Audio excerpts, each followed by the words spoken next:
Hello guys, hope you all are fine. So today we are gonna discuss part 2 of our topic Indian freedom struggle. दोस्तों ये topic जो है बहुत ही important है almost हर एक post के लिए जो कि एसएसबी ने एडवर्टाइज करी है। तो चलिए आज हम डिस्कस करेंगे और 10 क्वेश्चंस। बट ये जो क्वेश्चंस हैं इनकी लेवल थोड़ी एडवांस्ड है। बट जैसा कि आपको पता है कि जेके एसएसबी जो है उन्होंने अपनी लेवल काफ़ी हाई अप करी है। जैसे आपने क्लास 4 में भी देखा होगा पेपर जो है वो ईजी नहीं आते पहली तरह papers moderate too difficult level के पेपर्स आते हैं। और जो माइग्रेंट्स के रिसेंटली एग्ज़ाम्स हुए मैंने उनके पेपर्स में से भी कुछ क्वेश्चंस कॉपी करें और कुछ अदर पेपर से भी कॉपी करें। बट इनकी लेवल जो है अच्छी खासी है। सो आप प्लीज़ कंसंट्रेट करिए और नोट डाउन कीजिए क्वेश्चंस जो कि मैं आपसे डिस्कस करूँगा अभी। तो चलिए बढ़ते हैं हम आज के पहले क्वेश्चन की तरफ। So the first question is the doctrine of Hindutva was expounded by option A Savarkar, option B Tilak, option C Gandhi ji, option D Nehru. So friends आप गेस कर लीजिए कौन सा आंसर हो सकता है। अगर आपने पढ़ा होगा तो आप करेक्ट आंसर कर सकते हैं। Of course it's answer is V D. Savarkar. So ये है इसका आंसर। आपको पता होगा वी.डी. सावरकर जो है ये वही है जिन्होंने अपोज किया था, क्या अपोज किया था, जिन्ना जो है उनकी टू नेशन थ्योरी।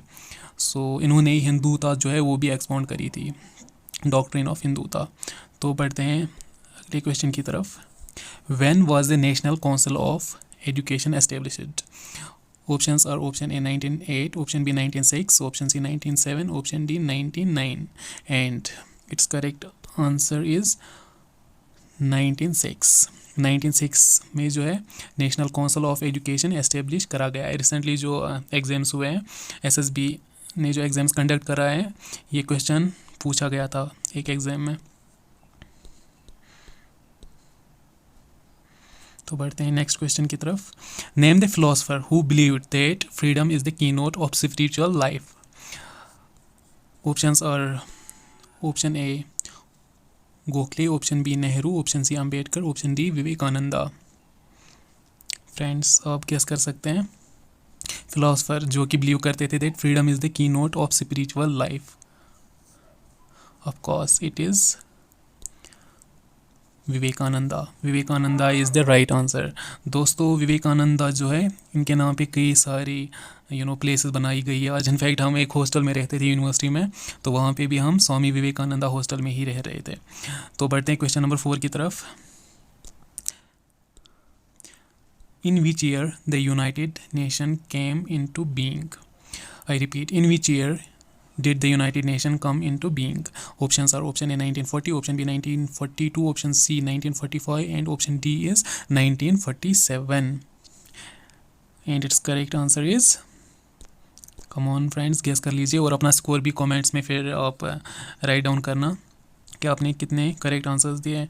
और इस क्वेश्चन का करेक्ट आंसर है ऑप्शन सी 1945, जबकि यूनाइटेड नेशन जो है फॉर्म किया गया। और ये बहुत इंपॉर्टेंट है ये क्वेश्चन भी, क्योंकि कई ऐसे पोस्ट्स है एसआई के पोस्ट्स है, जूनियर स्टैटिस्टिकल असिस्टेंट, और भी कई सारे पोस्ट्स है उनमें यूनाइटेड नेशंस जो है सेपरेट एक टॉपिक है, तो आपको ये पढ़ना पड़ेगा। The struggle for the partition of Bengal resulted in? So options are emergence of new rule, Swadeshi movement, formation of new party, option D emergence of a new state। और इसका राइट आंसर जो है वो है स्वदेशी मूवमेंट, जो कि partition of Bengal के बाद ही स्टार्ट हुई थी। और इस क्वेश्चन को ना कभी ऐसे भी पूछा जा सकता है, उन्होंने पूछा गया है इनफैक्ट कि पार्टीशन ऑफ बंगाल के बाद कौन सी ऐसी मूवमेंट है जो कि स्टार्ट हुई, वो है स्वदेशी मूवमेंट। तो बढ़ते हैं नेक्स्ट क्वेश्चन की तरफ। The doctrine of Rama Rajya was expounded by? And options are Tilak, Gokhale, Gandhi and Nehru. Come on friends आप आंसर करिए क्या हो इसका answer. And the correct answer is option C Gandhi. Gandhi ji जो है उन्होंने डॉक्ट्रिन ऑफ रामायण जो है वो एक्सपाउंड करी थी।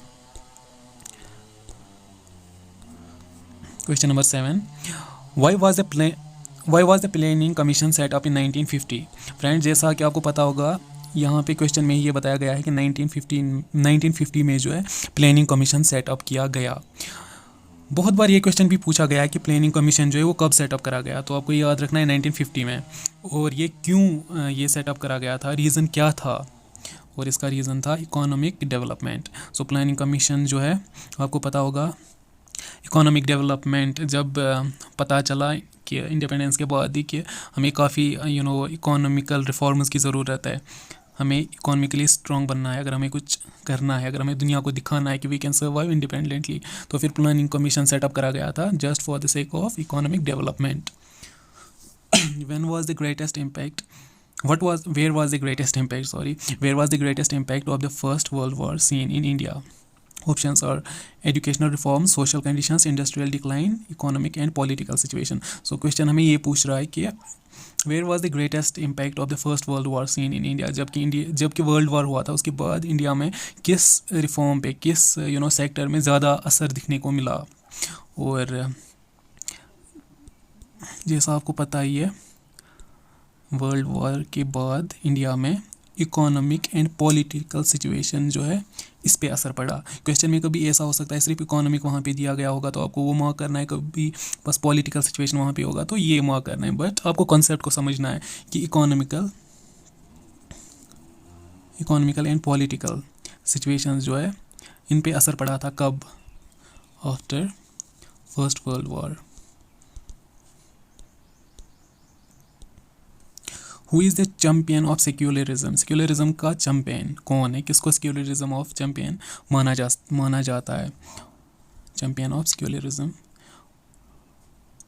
कम ऑन आप गेस कर लीजिए।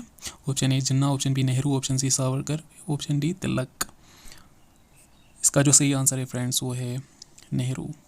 नेहरू जो है इनको माना जाता है चैम्पियन ऑफ सेक्युलरिज्म। ये बहुत इंपॉर्टेंट है ये दो क्वेश्चंस। एक तो ये वैसे सभी इंपॉर्टेंट है बट ये आपको याद रखना है, आपको बस ये याद रखना है कि जो वी डी सावरकर जी है ये बिल्कुल अपोजिट थे, मतलब इनका नेचर अपोजिट था नेहरू जी से। नेहरू जो है वो सेक्युलरिज्म पे बिलीव करते थे और वो जो है वी डी सावरकर वो हिंदुता पे करते थे believe. Question number 10, who regarded the village as the centre of Indian economic organisation? Options are Gandhi, Vivekananda, Raja Ram Mohan Roy, Tilak. Come on friends आप आंसर दीजिए। क्वेश्चन नंबर 10 का आंसर जो है गांधी जी। गांधी जी ही ऐसे थे जो कि अक्सर विलेज में जाया करते थे। इंडिपेंडेंस से जस्ट कुछ ईयर्स पहले वो अक्सर उन्होंने कुछ महीने जो है विलेज में ही स्पेंड करे, क्योंकि वो ये ऐसा मानते थे कि जितने भी हमारे विलेज से जब वो ग्रो अप होंगे तभी कंट्री डेवलप हो सकती है। सो विलेज की तरफ काफ़ी ध्यान दे रहे थे गांधी जी। सो फ्रेंड्स ये थे आज के 10 क्वेश्चंस। उम्मीद है आपको पसंद आए होंगे और आपको कुछ सीखने को मिला होगा।